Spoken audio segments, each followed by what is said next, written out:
Hello, good people. So where have you been in the last few years?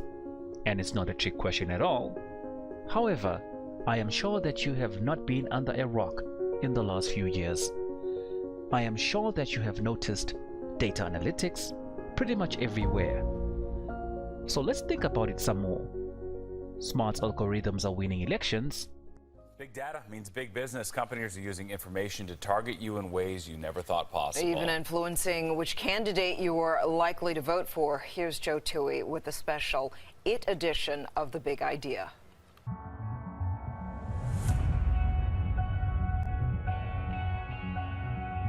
As nearly everything in our life transitions from the real to the digital world, the more all that stuff can and is being tracked. Every like, swipe, tweet, and post, a piece of that digital data puzzle that makes up our online life. But with that massive amount of information, companies, advertisers, and now even political campaigns are gaining a big advantage. The big difference now is instead of targeting demographics, we can target individuals. Andrew Brust is the Senior Director of Market, Strategy, and Intelligence at Datamere, a big data analytics platform that helps clients analyze and interpret large volumes of information. We can look for patterns, we can look for correlations, we can see that people that do X or like X or buy X tend to, have a tendency towards Y. For years, broad information like age, gender, race, and income would form the basis of how individuals were profiled, demographic data. But now, thanks to the wealth of online information, companies and political campaigns are able to use a new method, psychographics. All that public online data, the things you search for, the singers you like on Facebook, even the church you attend, contributes to where you stand on what's known as the OCEAN framework. It stands for openness, conscientiousness, extroversion, agreeableness, and neuroticism. And based on those dimensions, the big five, companies can form a remarkably accurate profile of what drives an individual's behavior. Clearly, demographics and geographics and economics will influence your worldview. Cars are now driving themselves. And it looks ever more likely that we are going to make Mars our new home. Well, it appears that the future is already here. And if you're not going to believe me, well, look around you. Your smartphone usage, the COVID-19 statistics, and what about your fitness apps? So yes, the data analytics hype is very real, and a lot of people are getting very excited and ahead of themselves. Fortunately though, while a lot of talk might not be realistic in the near future, but at least there is a lot of useful stuff happening in the field of data analytics, and it's the kind of stuff that can help you make better decisions today. Before we delve deeper into the hype of data analytics, let's look into the history of analytics. Historically speaking, a simple definition of analytics is the study of analysis. So what do we use data analytics for? Well, in the context of business, we would suggest that data analytics is an important tool for gaining business insights and providing tailored responses to customers. Sounds like a mouthful, but in simple terms, it just means companies have leveraged the use of business and customer data as an instrument of decision making. The use of analytics by business can be traced as far back as in the 19th century, when Frederick Winslow Taylor initiated what he called scientific management. So who is Frederick Winslow Taylor? Frederick Winslow Taylor was an American inventor and engineer. He was also identified as the first ever management consultant, which meant that he was an outside person that would come into organizations to try and help make things better. In the early 19th century, which saw the first and second industrialized revolution, this meant that factories at the time were springing up everywhere, and standardized ways didn't yet exist at the time to handle large groups of people, and also complex ways to handle increasingly complex work. At the time, workers believed in their own self-styled ways of doing things, or perhaps what they defined as common sense. Taylor saw this practice as unproven and inefficient, and therefore he introduced a scientific study to make organizations more standardized, efficient, and more productive by studying their work more closely. Perhaps he is most famous for his scientific method known as the time and motion studies. So what does time actually refers to? Time refers to what is the least amount of time on average it took to perform each task and even each part of each task.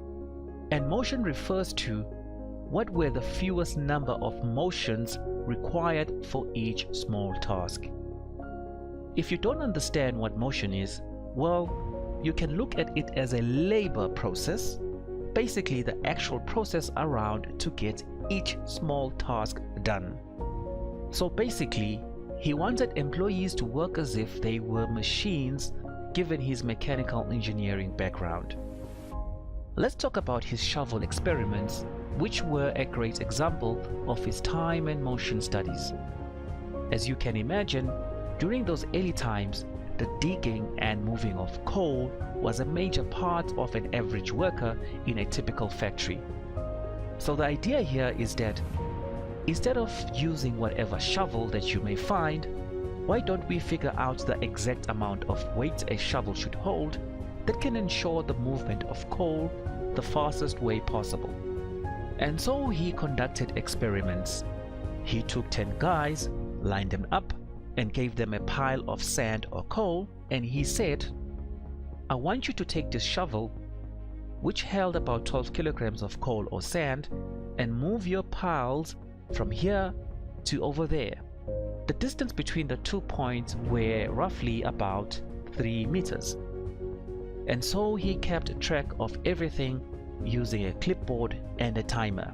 At the end of the day, they went home, and overnight, he cut off a piece of the shovel to make it just under a kilogram lighter. The employees came back the next day and repeated the same experiment, which went on for a couple of days. And Frederick Winslow Taylor noticed something. Every time he cut off a piece of the shovel, the speed of moving the piles from one point to another actually increased. However, he also noticed that if he cut off too much, making the shovel a whole lot smaller, it led to the speed of moving the piles to decrease. And so he analyzed the data that he collected. He was able to establish the midpoint, which he settled on 21.5 pounds or just under 10 kilograms of weight a shovel should carry to get the most efficient result. We can say that the studies that he introduced produced the first set of data analytics which set in motion the kind of operational standards that we find in organizations and factories today. In the late 1960s, analytics began receiving more attention as computers became decision-making support systems.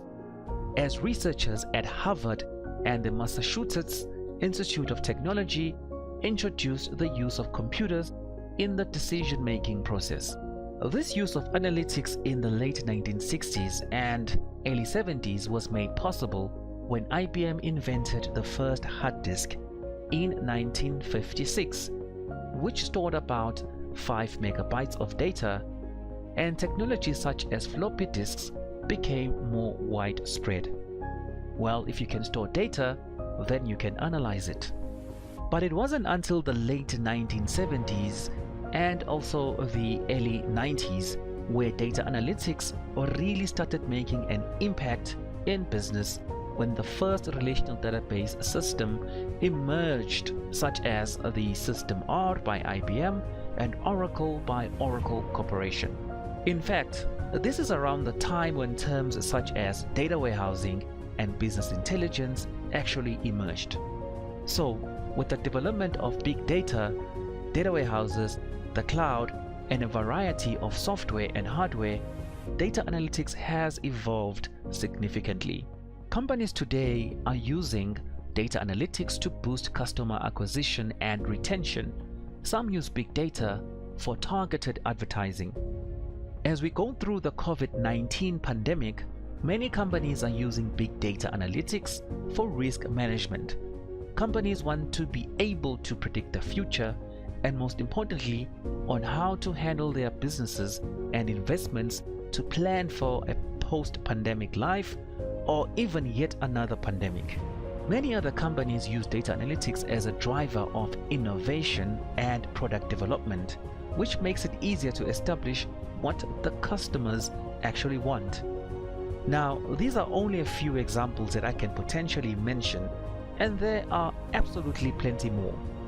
Still, the world of data analytics is changing. We have much more data than ever before, and computers are better equipped to deal with it. So if you're not hyped about data analytics, perhaps now is the time to do so, because a world of possibilities awaits for you and your business. And my name is Thulani, and I shall catch you on the next one. Goodbye.